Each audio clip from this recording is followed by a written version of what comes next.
Hey y'all, how you doing? Got I think my truck's getting CAT scanned. See it there? Got a little situation. I've got a leaking wheel cylinder here on my Barracuda. I've got to get that off. I got to get it back to the auto parts store and get it replaced. Um, Problem, however, yes, we know, James. Yes, I know. Take time to pet the cat. Random shop cat. Okay.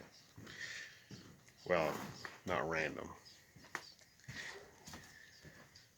But I thought this would be a good opportunity for you all to see, um, for those of you who don't know, see how to take drum brakes apart, get a few little bits of information about it, but also to see what you need to do when you are returning something and you don't have a receipt.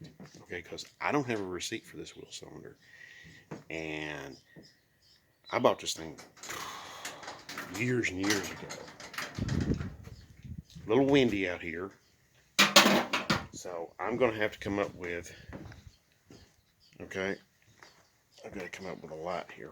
But yes, what do you need to do when you've bought something years ago and you don't have a receipt? You know where you bought it. You're very certain that you bought this particular item at this particular place. But what do? You don't have a receipt. Well, one, you can talk to the management at that particular store. Fortunately, in my particular case, the management at that store is the same person that was there when I bought it. So, now that may not always be the case, but all right. Now, a couple of things about this. I could just go ahead and slide this axle out all the way and take this whole drum brake assembly off and then do this over on the workbench. The reason why I don't is because this parking brake cable back there is attached and it's very difficult to get it out. Okay? Really, really difficult to get that son of a gun out of there. So that's why I don't go and just take it all out. Okay? But let me get you all set up here so you can see exactly, or hopefully see exactly what I'm doing. Okay? All right. So here's the shop back here.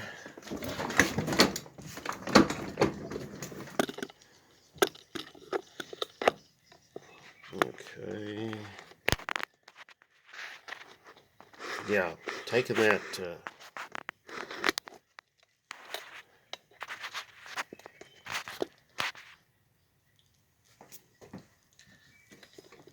All right. So I'm going to go ahead.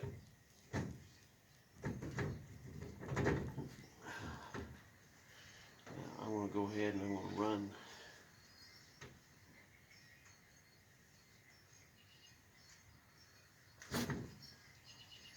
Take two nuts and finish bolting this. I'm just going to bolt this backing plate on here real quick. I'm not even going to run them down. I'm just going to put them on there just enough to where I can hold that backing plate, keep it from moving around too much.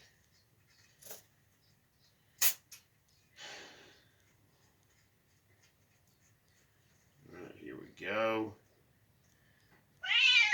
All right.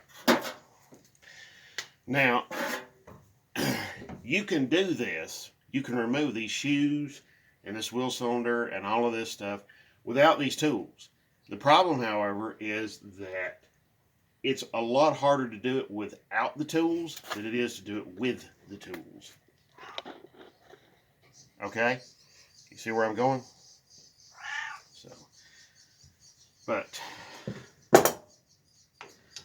So first, I want to go ahead and want to use this end here.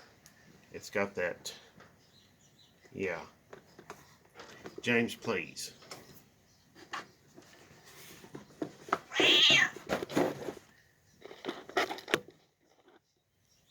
So we want to use this end here. You know, it's got that groove right there, you know, and everything, you know, it's the way it's made. So we just take it, and it has a hole there, you know, so we just take it, put it on this pin right here, and then we just turn it counterclockwise. Then when we do, we just want to pull it like that. Then you get the spring to come right off.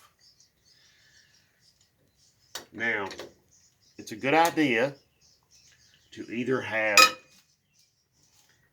take the drum off the other side and go by that to copy it, take some pictures with your cell phone, or have a manual. Okay? So, there we did. You got 2 springs up here, usually. Now this is your most common drum brake setup. You will see this on a whole lot of different vehicles. They call it a self-energizing. Or self-energizing. Okay, now there's a cable right here for the parking brake setup. So, just pull on it a little bit, a whole lot, and there it comes. It's got a little piece right here it has to sit on. The cable does, a little guide. Right. This part's you're gonna need to take this off. Okay, I've got a little magnet tray right there. I'll go ahead and get the springs out and just set them in there, just so I don't lose them. Then you've got a spring down here on the bottom, and you got these 2 locating springs right here. Now the spring on the bottom, it's going to be a little bit more difficult to get out. Okay? But you've actually got 2 springs here. Well, yeah, you got 1 spring here on the bottom. I'm sorry, 1. Spring down here on the bottom is a little bit more difficult to get out. However, I think I can do it with this.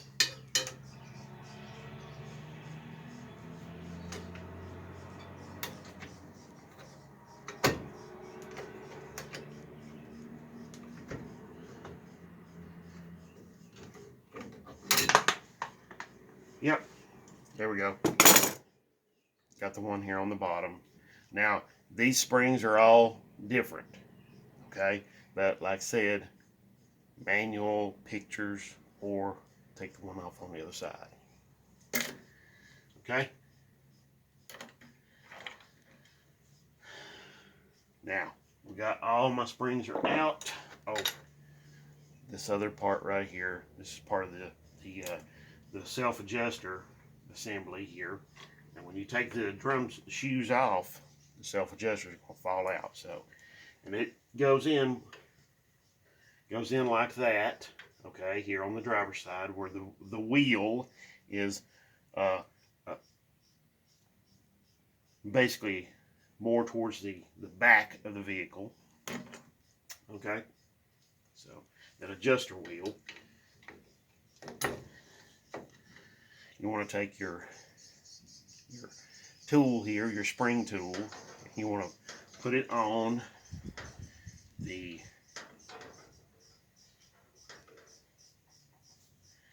spring retainer. You want to push it down and turn it a quarter of a turn, one way or the other. Okay, and then that will come loose. Okay, then you will have this. You'll see this little pin right here.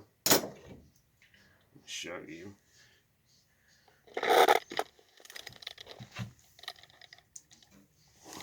See that? Yeah. That's where the spring was sitting right there. So you got that little pin right there. You got that other little retainer right there. So next,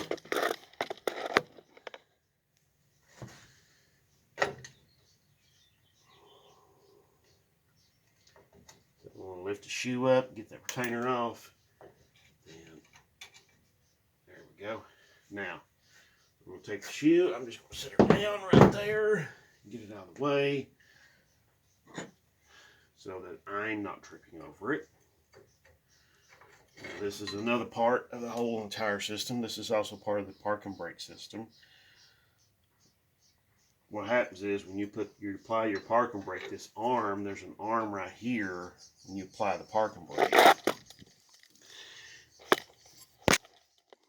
That arm right there, when you apply your park and brake, that arm is pulled this away, and then it forces against this arm here, which forces both shoes out towards the drum, which creates the park and brake effect, which basically locks the shoes up against the drum. Okay, now how hard they lock up against the drum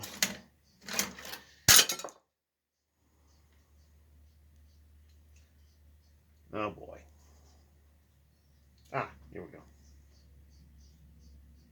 How hard they lock up against the drum is dependent on this guy right here. Okay, so depending on how much this is adjusted out, this is threaded. Yeah, see, that's threaded. So how much that's adjusted out can depend on how much these will lock up against.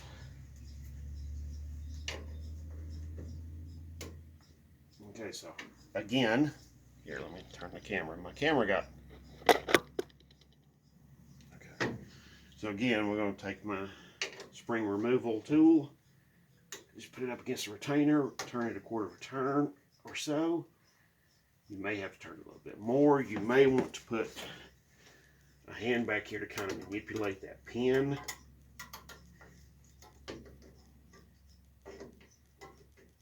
There we go. Okay. However, let me state something.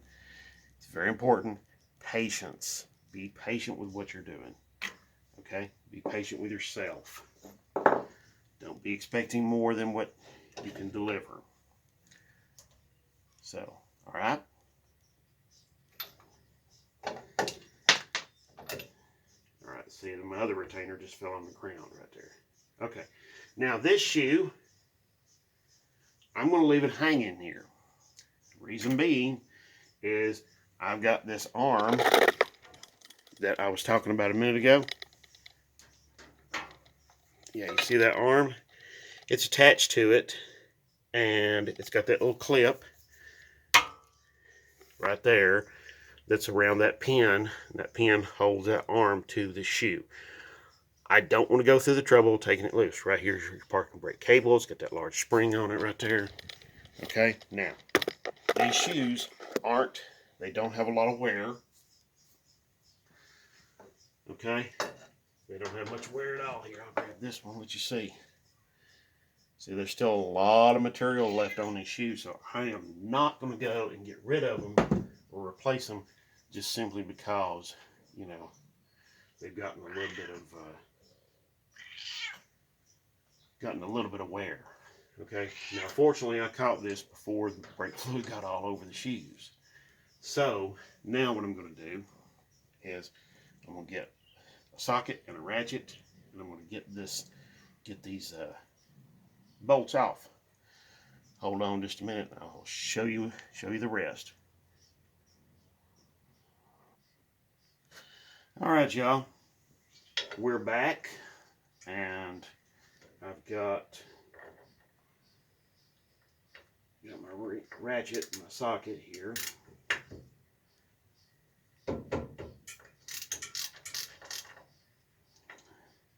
All we want to do is we just want to get these broken loose and get them off of here. There we go.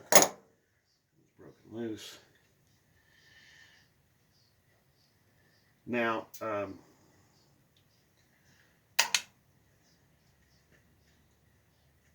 these are pretty typical for most of your drum brake setups on most American vehicles. Now, I'm not saying all of them are identical to this. There are some differences. But this is your pretty typical stuff. As you can see, the bottom, there's the bottom of the wheel cylinder. It's been leaking. Pretty fair amount. So, okay, so got that done. Now, I'm going to put this in some sort of container because I don't want the brake fluid to leak out all inside my truck as I'm taking it back to the parts store. Okay, now, a couple little things I want to touch on real quick is these surfaces where the shoe rubs at, the brake shoes. Do yourself a huge favor. Put you a little bit of grease on those. Okay, that way when the brake shoes rub on there, the wheel cylinder will push them out, and then as soon as you let off, the springs can bring them right back in. There's no hanging up, there's no anything like that. That's what I like to do. Okay, so, all right, let's get over here and let's get something to put this wheel cylinder in, and I'm going to tell you a little bit about how to return stuff when you don't have a receipt and how you should be acting. Now, this is purely up to you. If you don't want to listen to somebody who has been working on vehicles for 20 plus years and done it as a full-time profession,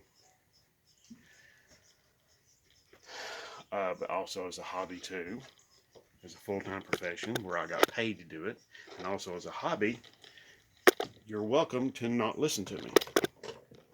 However, it's entirely up to you. Okay, so you can take this with a grain of salt if you want. However, here's something to keep in mind. When you're returning something to a parts store, and really you can like follow this advice regardless of whether you're returning it to a parts store or you're returning it to wherever. But here's something to keep in mind.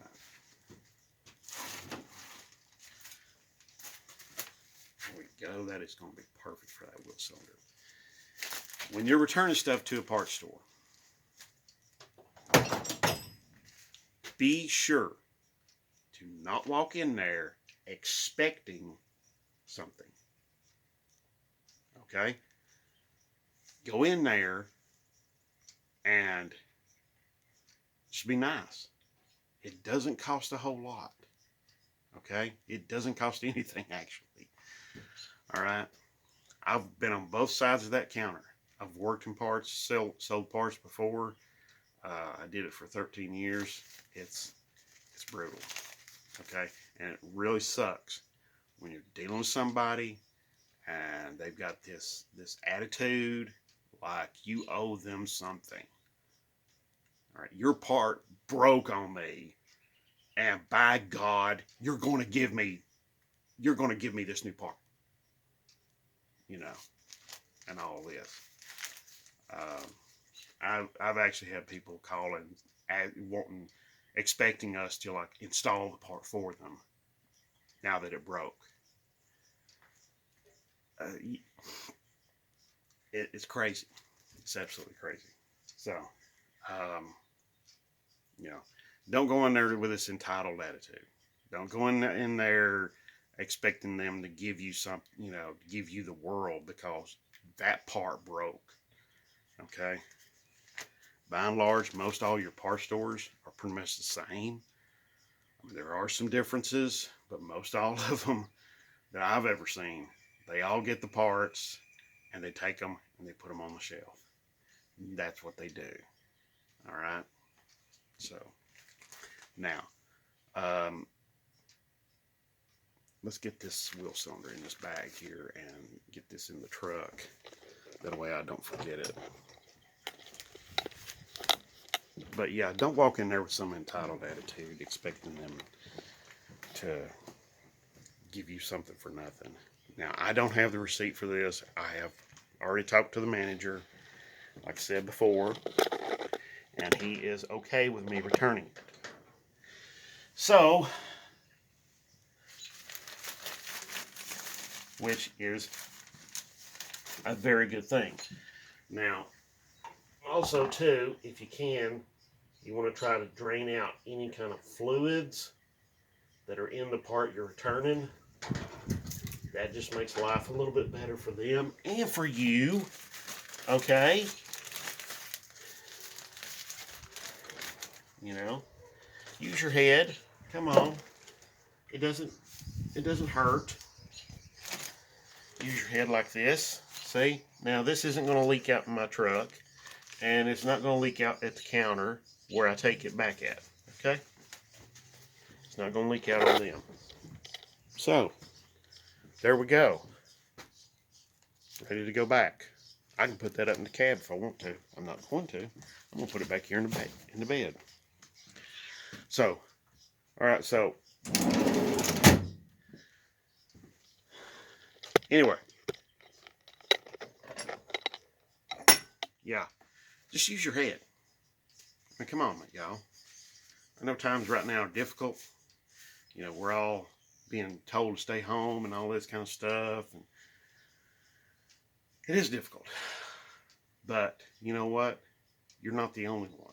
There's thousands and thousands and thousands of us. Okay? So, let's just keep our heads about us. Now, let's get through this. Okay? Let's get through this whole COVID business. And let's come out on the other side. Alright? Thank you for watching. And I appreciate all your comments and everything like that. If you do have any other comments or questions, ideas, whatever, put them down below. And I will do my very best to get back to you. And I really do appreciate everybody for watching. So thank you very much, and God bless.